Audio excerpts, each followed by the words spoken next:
if I could just click and open that in Kagent as a chat, that would also I see solve what the you're same saying. problem. So the planning But agent does could it just delegate so it to the implementation agent.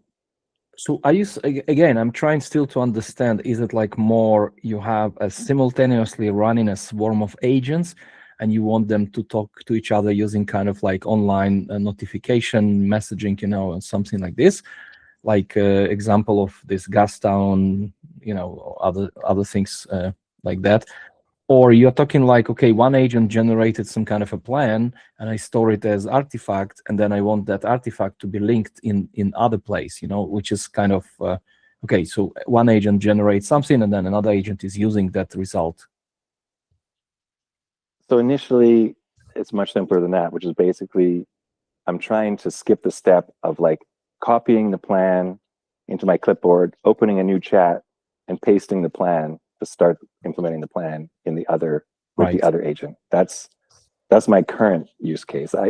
This other stuff is cool, but it's a bit more frontier. Yeah, but ADK supports this kind of artifacts, right? So we can generate some ADK kind of, supports it. Yeah, just Kagent UI is what I'm talking about.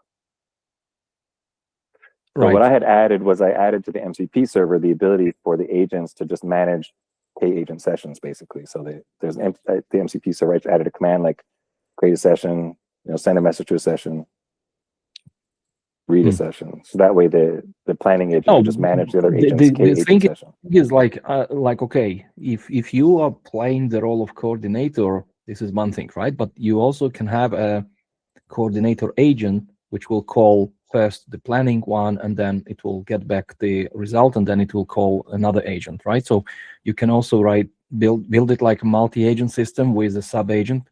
Yeah, but that would be even worse. That would make my life even worse, because I have my coordinator agent, it calls the planning agent. I can't interact with the planning agent, right? I need to interact with the planning agent. It has the questions. It asks me the questions and all that.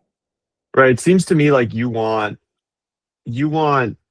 a bunch of agents that are actually not a part of the same loop, right? Like a bunch of agents that can communicate with each other and start other agents and things like that, but aren't actually reliant on each other's runtime, if that makes sense. Like you can individually interact with them, but they're also able to interact with each other.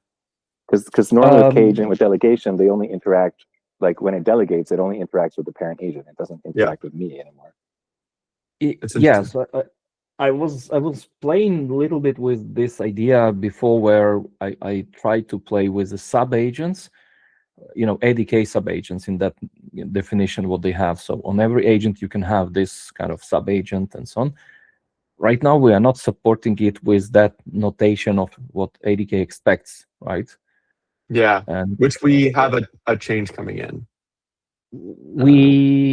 We had multiple discussions. I don't know if anyone already has a proposal. Wait, sorry.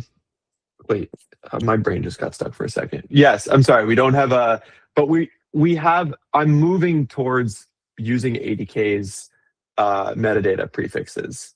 So hopefully we should getting that stuff for free should be easier in the future. But we haven't figured. No, we have not holistically figured out the whole thing. But yeah. No, but the question is like, okay, maybe if I can create a single deployment of, let's say, team of agents, right? Like currently we have like very simple agent, which is just the LLM agent, right?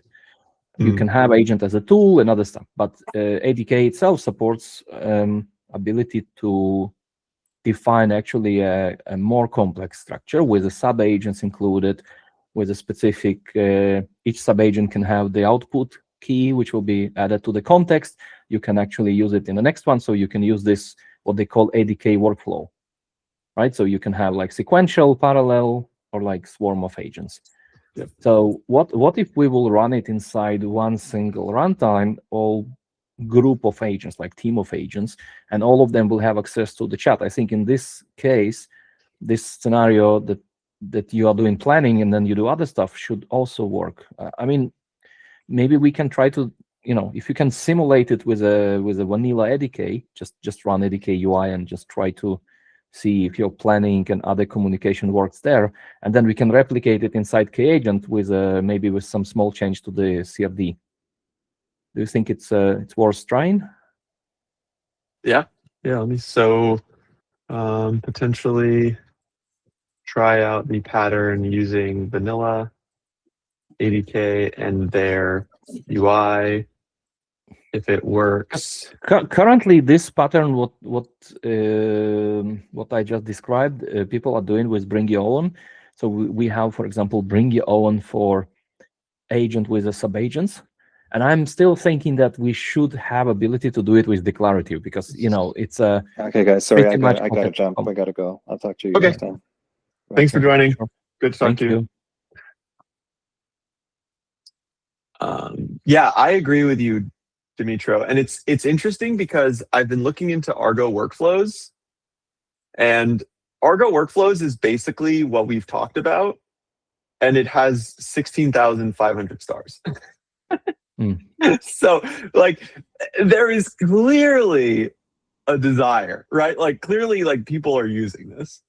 And so I do think that there's definitely something, because it's interesting when I was having these discussions with the team back like last February, I remember people saying that, is this even a use case, right? People using, YAML workflows. And I think, I think it might be. But anyway. This is a bit different. I would still separate this from like outside workflow. flow. When you want to control the something very deterministic outside, and also inside flows which are agentic. When agent has a decisions, it can build dynamically, list of tools, list of stuff. And for the internal one, we still want to do the temporal, if I remember correctly. I'm kind of. I would, yeah. I'm looking into that, but I was initially thinking that we need to do it only for Go, but after some thought, I think it needs to be done for all, including all Python, which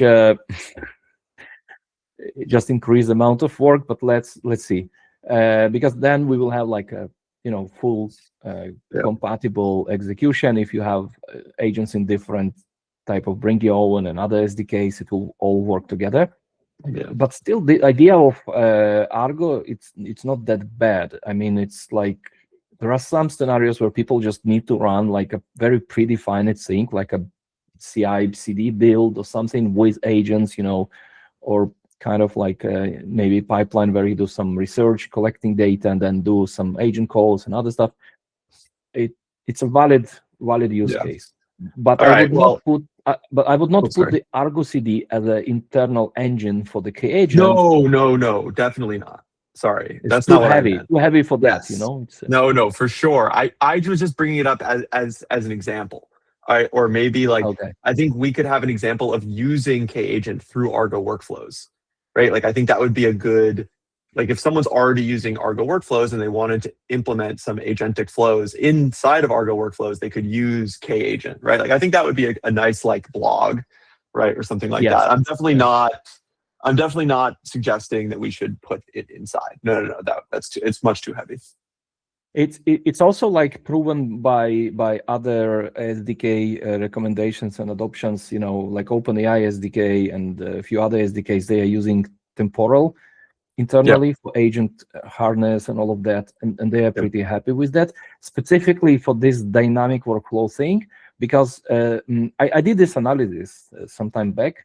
The Argo is giving you DAG, the DAG is pretty much something that you cannot change. You need to run in the DAG concept, right? So if you have error handling, if you're retrying, if you're moving again things like agents usually do, agents may decide, okay, I made a mistake, I need to redo it or reanalyze and stuff like this. You could not actually map this actual agent activity into this predefined thing, because predefined is just like, too limited. Yeah, I agree. All right, we are already at 30 minutes, so let's talk about memory. Okay, so let me bring up the issue and the PR. So Jet, you're also on the docket for this. Where is it? So we have the 1256 is the issue.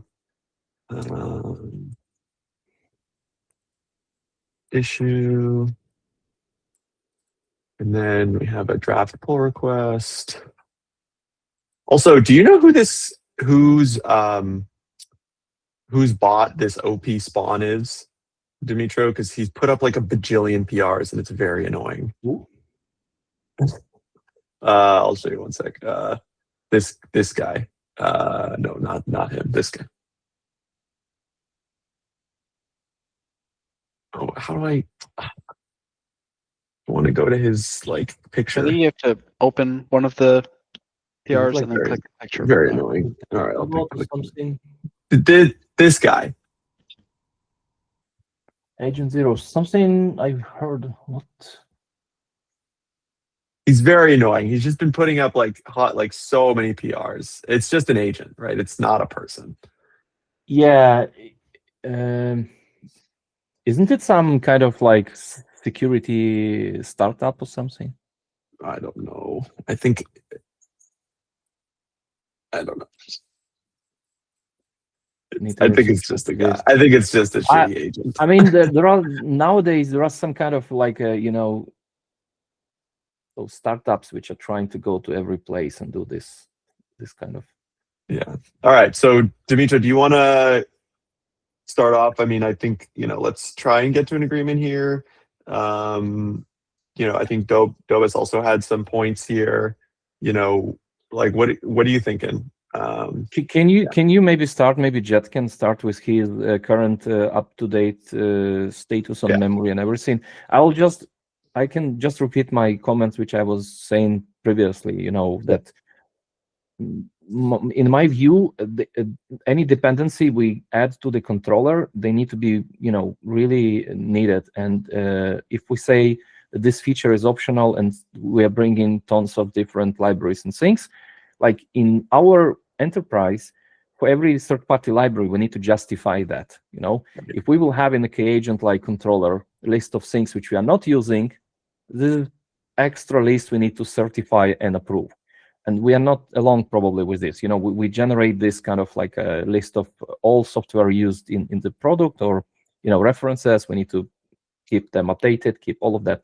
So from this perspective, if we bring like vector DB and other features and SQLite and memory and things, we need to be very cautious if we want to put it in the controller directly, or we keep it as a separate module, which we will be really like if we switch it off, it's it's not like a compiled in and with all the dependencies.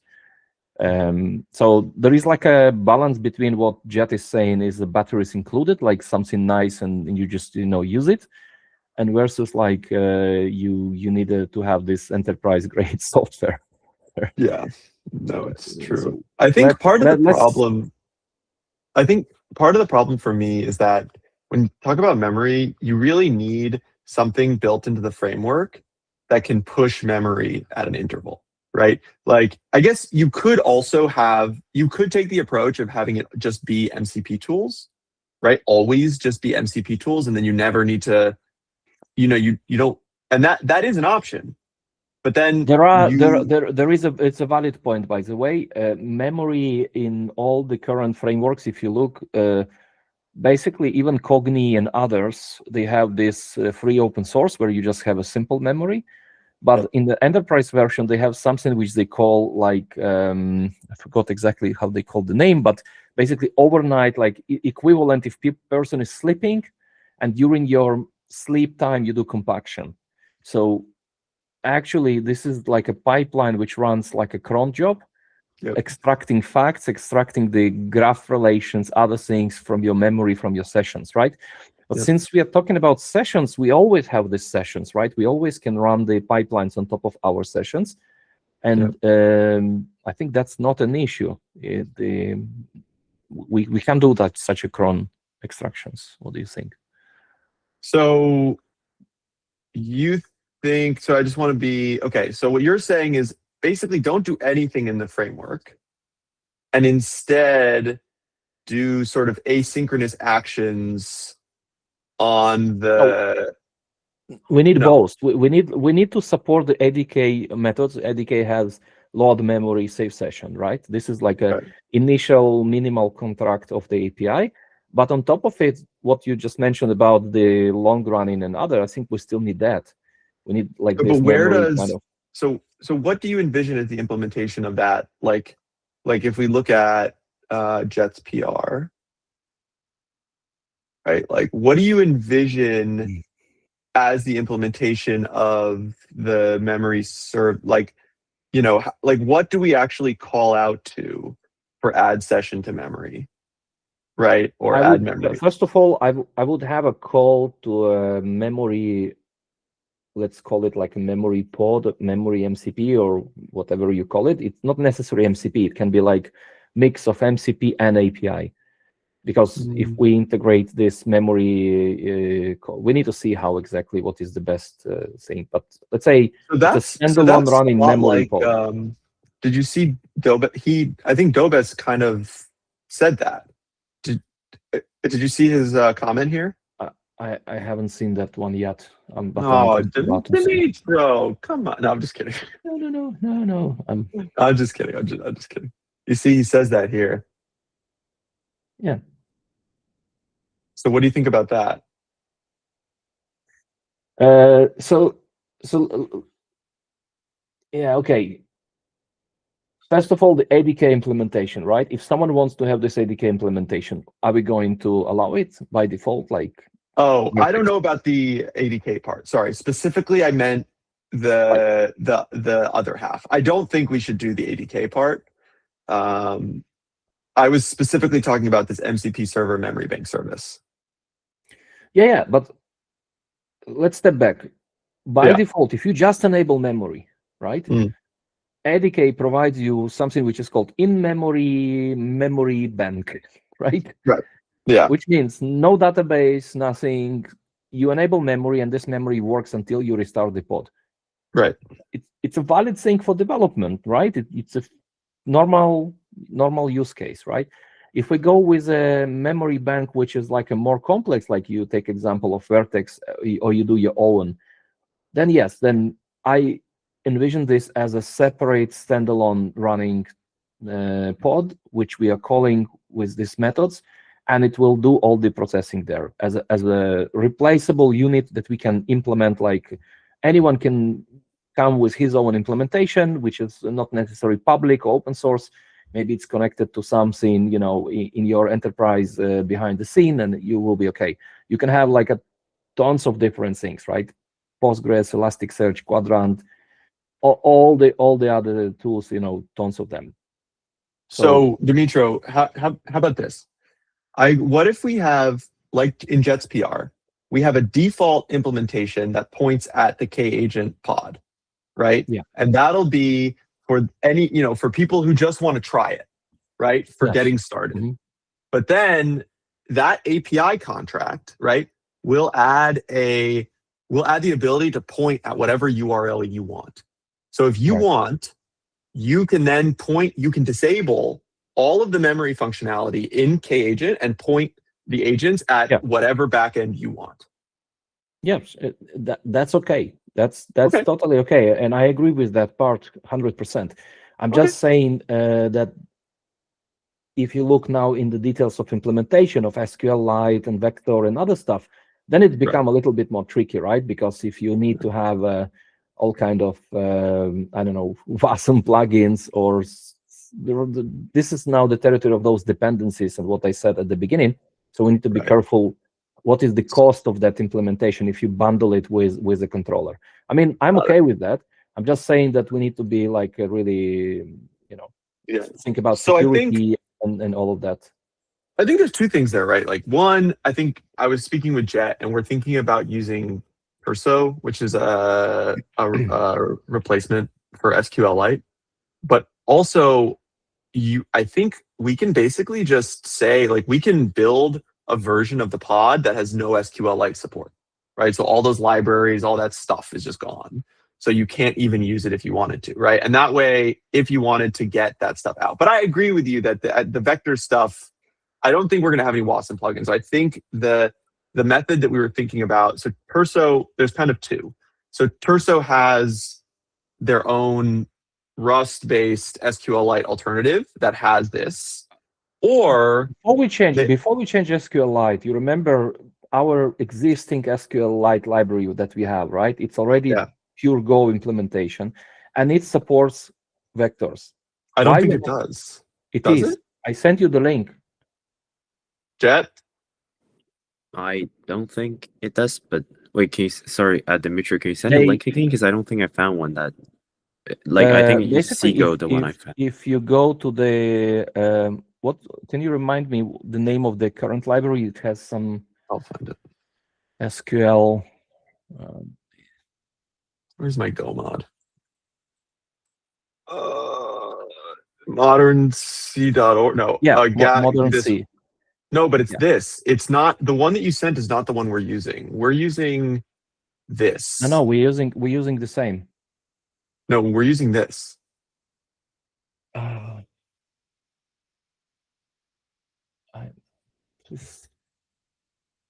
Your screen sharing for me, for some reason, is blurred a bit. I'm very difficult to read.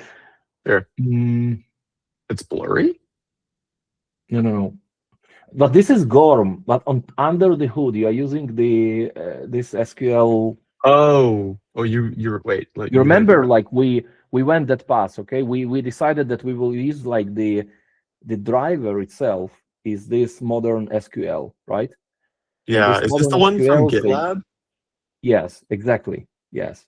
And here, if you search in Oh. this repository from them, if you search Ah. for vector, it's there. Ah, this is- Jet. Oh, and I- that's and I- interesting. And this is why I said we should try this first before we change the entire thing. But just You get a pay demerit. attention. Pay attention. This thing is working as a kind of like a function inside Go, whatever that means. We need still to look on it how exactly it works, but it's there. Okay, so Jet, yeah, I think you need to use this. Yeah, okay, sure. I'll try this one. Yeah. I think mean, that's a this fair will- point. This will be like much simpler. Yeah, for sure. If we don't have to switch, that's a much better outcome. No, but I told you this like 2 weeks ago. No, you're right. Dimitri, I've been so busy. You're so right. Yeah. I should talk to Jet directly. I should not Yeah. use this. We should mention it in the PR probably also.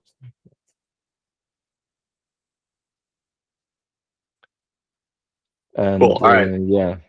So Jet, your job, Jet, now is to look at this, and then I think he's frozen. Am I frozen or is Jet frozen? He's gone. No one is Oh, he's- frozen. Oh, am I gone? You were gone for a You're second. good. All You're right. good. You're good. So Okay. your follow-up, Jet, is you need to figure this out, and then I think we're pretty much good to go, because then we can enable Dimitri's use case later by allowing pointing to a custom service. So I think we're I think we're on the same page. Yeah. I Yeah, sure. think this way, if we are not changing the gears of the SQLite, because there are not so many options in SQLite without shooting in the leg. Yeah. It, No, I agree.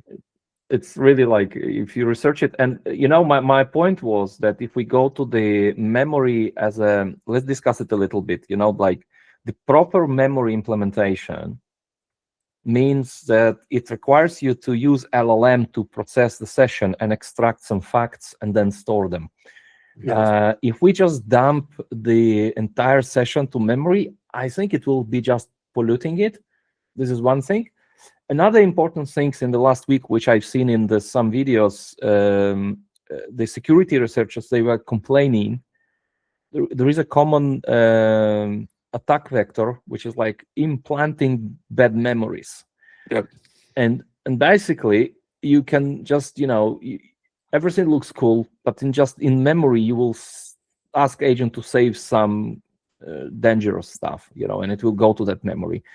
And it will be there until certain time, and then it will be But I exploited. think, like you said, a lot of that is either custom or enterprise functionality, right? where Right, you have right. you have a cron, you have a service that's monitoring, compacting, improving. Yes. I'm just saying that as soon as we introduce a new feature like memory, we need also to kind of understand, okay, guys, it's becoming more serious because there are many things with memory that can be like impacting agent behavior. It will not be like the same agent over time. It's like now you just, you restart your window, open a new chat, and you're good. You almost getting same results. Tomorrow, if we will put this logic, it could bring you surprises, and that's a big thing. I'm constantly monitoring what's happening in this OpenClaw area as like number Yeah. of commits per day, number of PRs per day. It's like 70 people contributed just in 2 days. And man, it's It's crazy. Yeah, it's crazy. and it's like constant. They release like every 2 days they have 50, 40, 70 people, and it's like, how? I just want to know how. Yeah, who are these people? Just- I don't know. But they're all managing their agents from Telegram, Yes, and I've Yeah. heard that in Solo you have some people who are experimenting with that, right? I Yes, think, yeah. and this is actually something which is, I think, important to have a reflection on K-agent and this example of personal agents, because there are a lot of lessons learned, like, this kind of heartbeat, we don't have it in the K-agent. If we will add like this heartbeat that agents will be triggered when, on some event, like even like every half an hour. Yeah. And it will have a possibility to notify me in my, I don't know, Telegram or some gateway, whatever, Slack or something, right? It opens a lot of possibilities. I think either we just need to package the OpenClaw and deploy in Kagent securely, which is not a bad idea. Uh-oh. No, We can use that sandbox. I'm not joking. Someone will do it. No, I know. That's Like we are competing with all these type of things out there. I agree.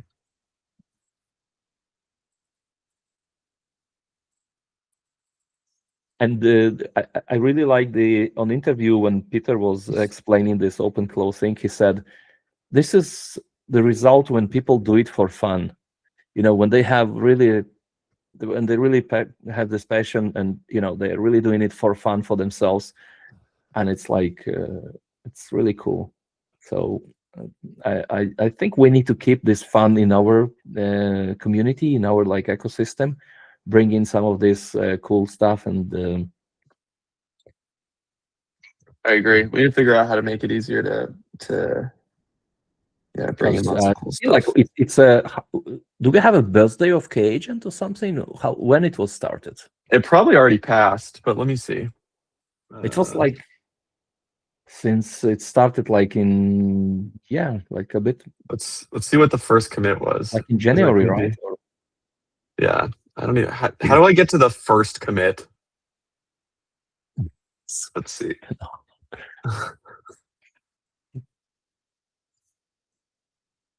January. Let's see if there are any. No, what? Let's see. April 1st. February 1st. Oh no, it's gonna make me go all the way back. Oh, pain in the butt. Okay, I'll figure it out. Anyway, it either happened or it's very soon.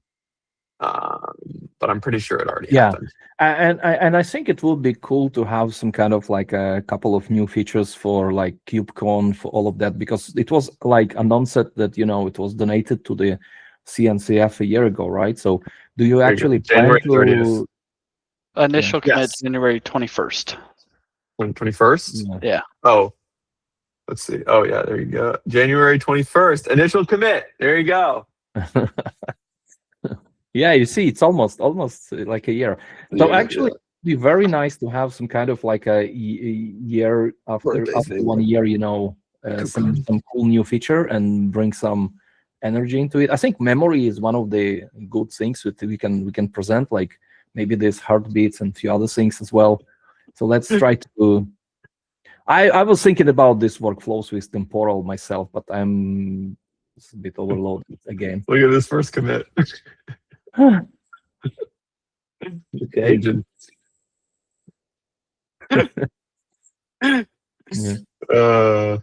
Yes. Okay. We are planning. I mean, like, there's the memory stuff going in, and I think there will be more stuff as well as we get closer. Just a stupid question. If we will store agent memory as a file, as a markdown, because there are like several layers used usually in memory, like sometimes it's just a file, and then you can, on top of it, you can use. So, Dimitri, vectors I have so many ideas here. Like, I want to expose. I've been thinking a lot about this. I've been thinking about it with regard to that with that tool, no, right? Because it has file system snapshotting, right? Yeah. So part of me wants to expose the whole file system of the agent as like a PVC or something, right? Yes, and then yes. and basically you just carry that across the session, and it can continue to write into this sandbox file system, and you can even snapshot it, so you can see you can peer into it at every point, or even like you could have a network file system or something crazy. But I think that would be Right. so cool.